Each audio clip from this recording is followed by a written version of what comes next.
Ustadz, bagaimana menyadarkan anak saya yang belum mau berhijrah dan hari-harinya masih banyak yang di luar ajaran Islam? Sayang tidak disebutkan usia berapa. Kadangkala setelah kita berhijrah ke jalan Allah di usia kita 50 tahun, dan ketika itu anak kita berusia 15 tahun. Setelah kita berhijrah, kita ingin anak kita segera juga berhijrah seperti kita, dan sedikit kita paksakan kepadanya, dan seolah-olah kita beri waktu cukup bagimu 1 tahun harus hijrah. Ya akhi, antum 50 tahun baru hijrah. Antum ingin anak antum 1 tahun langsung hijrah?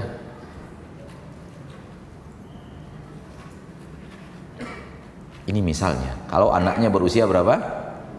15 tahun. Kalau antum telah mendidik anak antum di atas jalan yang batil selama 15 tahun, maka bersabarlah untuk mendidiknya ke jalan hak selama 15 tahun. Itu baru adil. Itu baru apa? Adil. Kalau anak antum sudah kadung antum arahkan ke jalan yang salah 30 tahun, maka siaplah untuk bersabar 30 tahun. Itu baru adil. Namun kalau antum mengarahkannya kepada maksiat 15 tahun, dan antum harus berhasil mengarahkannya kepada ketaatan 15 bulan, sungguh antum tak adil dalam berpendapat. Ini yang pertama, agar kita sadar bahwa jangan tergesa-gesa. Kita sudah lama melakukan kesalahan kepadanya, butuh waktu yang lama pula untuk menyadarkannya kepada jalan yang benar. Butuh waktu yang lama pula. Mudah-mudahan tidak sampai 15 tahun bagi anak usia yang 15. Mudah-mudahan tidak sampai 30 tahun untuk anak yang usianya 30 tahun. Tapi paling tidak antum telah bersabar lama mendidiknya kepada maksiat. Tolong juga bersabar lama untuk mendidiknya ke jalan taat. Ya mungkin dari 30 tahun antum bersabar sama 10 tahun mengajaknya, 12 tahun. Kalau anak yang sudah salah didik antum kepadanya 15 tahun, ya bersabar 5 tahun dalam mendidiknya lagi, mengarahkannya lagi ke jalan yang benar.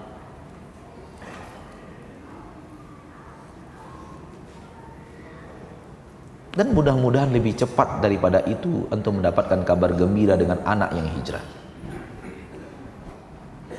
Satu. Yang kedua,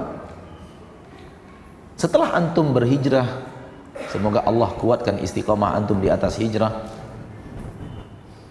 antum berkewajiban mengarahkan anak antum kepada ketaatan, namun tidak wajib anak itu harus berhasil hijrah di tangan antum. Agama tidak pernah mewajibkan kepada orang tua anaknya harus taat dan harus patuh kepada Allah. Kayaknya antum bingung mendengar kata-kataan. Karena melihat kebingungan dari mata. Nabi Nuh alaihi salam berhasilkah mendidik anaknya ke jalan Allah? Tidak. Apakah Nabi Nuh berdosa ketika anaknya tetap di atas kesalahan? Berdosa tidak Nabi Nuh? Berarti tidak wajib kan? Karena kalau antum katakan berdosa, berarti Nabi Nuh dengan ketidakberhasilannya berdosa. Kalau harus wajib, anak itu harus wajib taat. Kalau anak tak taat, ayah berdosa.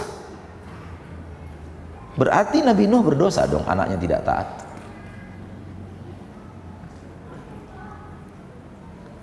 Nabi Ibrahim berdosa dong, bapaknya tidak taat.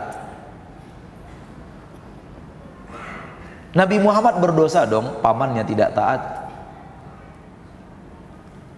Nabi Nuh dan Nabi Lut berdosa dong ketika istri mereka berdua tidak taat.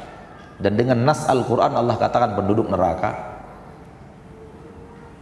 Mereka tidak ada yang berdosa. dengan kelakuan anaknya, dengan kelakuan istrinya, dan kelakuan paman dan ayahnya. Kenapa mereka tidak berdosa? Karena mereka telah menjalankan tugas. Apa tugasnya? Menasihati dan mendakwahkan yang hak. Ya akhi, tugas dakwah tidak sampai orang itu harus ikut. Para nabi dan para rasul mengatakan, wa ma alaina illal balagul mubin. Tugas kami hanya menyampaikan. In alaina illal balag. Tugas kami hanya menyampaikan. Soal antum ikut tidak ikut, itu urusan antum dengan Allah. Tugas seorang ayah kepada anaknya menyampaikan. Anaknya ikut tidak ikut, urusan anaknya dengan Allah. Tugas suami menyampaikan dengan akhlak, dengan tutur kata yang baik, dengan sopan santun, tidak dengan keras, tidak dengan marah, tidak dengan emosi, meluap-luap, tidak dengan kediktatoran.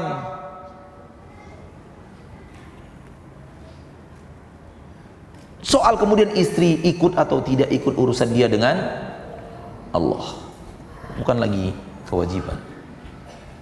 Target dakwah bukanlah orang ikut, tapi target dakwah adalah dakwah itu sendiri. Target dakwah adalah menyampaikan. Kalau antum sudah menyampaikan, antum sudah mencapai target dakwah dan berbahagialah. Target dakwah sudah tercapai. Ayah menasihati anak dan sudah dinasihati, ayah itu harusnya bahagia. Target dakwah telah tercapai, saya telah menyampaikan kebenaran kepada anak saya. Di akhirat saya bebas. Karena tugas ayah menasihati anaknya, bukan wajib anaknya patuh. Sudah paham? Alhamdulillah. Jadi tugas target dakwah adalah dakwah itu sendiri. Menyampaikan kebenaran dengan akhlak mulia, dengan tutur kata yang baik, dengan sopan santun, dengan lemah lembut, itulah target dakwah. Soal orang ikut tidak ikut tak pernah menjadi perhitungan. Karena dakwah itu adalah menyampaikan hujah Allah kepada manusia. Bukan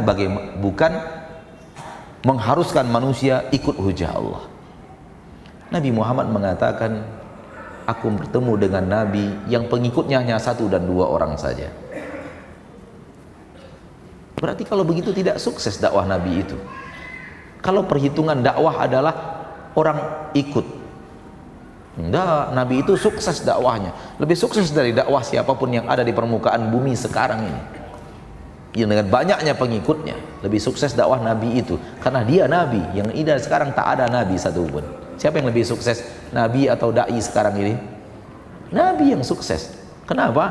Karena beliau yang berdakwah paling hebat, walau tak ada pengikut, kecuali 1 dan 2 orang. Nabi Nuh berdakwah 950 tahun. Wa ma amana ma'ahu illa qalil, dan tidak beriman kepada Nabi Nuh kecuali sedikit. Dalam tafsir Ibnu Katsir, berapa sedikit itu? 18 orang. Selama berapa? 950 tahun. Silahkan bagi. Siapa yang bawa? Silahkan bawa alat. 950 tahun dibagi 18, coba. 950 bagi 18, berapa angka yang keluar? Berapa? 52. Itu artinya kalau diambil angka rata-rata, Nabi Nuh berdakwah 52 tahun, beriman 1. 52 tahun berdakwah, beriman 1. 52 tahun berdakwah, beriman 1. Apakah Nabi Nuh gagal dalam dakwah? Tidak.